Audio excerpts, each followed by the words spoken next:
बहुत सारे देसी लोग जो मेरी तरह पाकिस्तान से बाहर रहते हैं, अमेरिका में, यूके में, वो शायद आपको बताते नहीं हैं, लेकिन ये इंप्रेशन ज़रूर देते हैं कि ये जो कंट्रीज़ हैं, ये इसमें आकर आप बहुत ज़्यादा पैसा कमा सकते हो। और ये बात कुछ हद तक सच भी है, लेकिन इसका एक फ्लिप साइड भी है। तो आज हम उस फ्लिप साइड की बात करेंगे जो आपको बहुत सारे लोग नहीं बताते। सबसे पहली बात ये है कि ये जो इकोनॉमीज़ हैं, ये कंज्यूमर बेस्ड इकोनॉमी है। यहाँ पर कंजम्पशन हद से ज़्यादा हो चुकी है।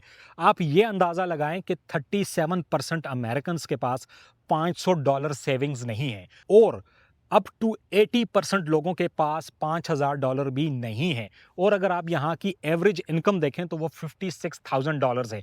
यानी कि एक बंदा $56,000 साल के कमाता है, लेकिन उसके अकाउंट में 80% अमेरिकन के अकाउंट में $5,000 भी नहीं है। 37% जो कि more than one third of the population है, उसके पास $500 भी नहीं है। तो इससे आपको अंदाजा होता है कि यहाँ पर जो बातें आपको इंप्रेशन दिया जा रहा होता है, वो इतना सच नहीं है। इसका मतलब ये है कि जो चीज़ें आप वीडियोस में देख रहे होते हो, वो सब कुछ रियल नहीं होता। यहाँ लोगों के पास गाड़ियाँ हैं, घर हैं, मोबाइल फ़ोन है, लेकिन ये लोगों के अपने नहीं हैं। इनकी सब्सक्रिप्शन लगी हुई है। हर महीने जब इनका पेचेक आता है, उसमें से ऑटोमेटिक ये सारी पेमेंट्स कट जाती हैं। अभी हम health insurance, car insurance, home insurance, इनकी तरफ आ ही नहीं रहे। आपको ये बात सुन के शायद हैरानी होगी कि 25 लाख लोग अमेरिका में ऐसे हैं जिनके पास घर नहीं है, जिनको होमलेस अमेरिकन बोला जाता है। और उसकी वजह यह है कि यहाँ पर अगर आप पैसे देकर घर ले भी लें और सिर्फ एक ही घर आपके पास हो, उस पर भी आपको टैक्स देना पड़ता है। अगर आपके घर की वैल्यू ज्यादा होती है तो आपका टैक्स भी ज्यादा हो जाता है, जिससे यह पता चलता है कि यहाँ पर आपका अपना घर भी हो,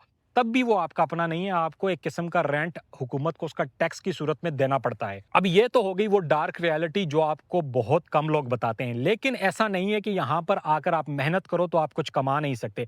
अभी चूंकि टैक्स का सीजन खत्म हुआ है और मैंने इस दफा बहुत ज्यादा टैक्सेस फाइल किए, तो मैं आपको बता सकता हूं कि देसी कम्युनिटी यहाँ पर हाईएस्ट पेइंग जॉब्स कर रही है। और उसमें वो इसलिए कामयाब हैं कि वो यहाँ आते हैं, मेहनत करते हैं, दो दो तीन तीन जॉब्स करते हैं। और देसी लोगों के बेसिक फाइनेंसेस बहुत अच्छे होते हैं। वो पाकिस्तान में अपने घर वालों को भी सपोर्ट कर रहे होते हैं, यहाँ भी थोड़े बहुत पैसे बना लेते हैं।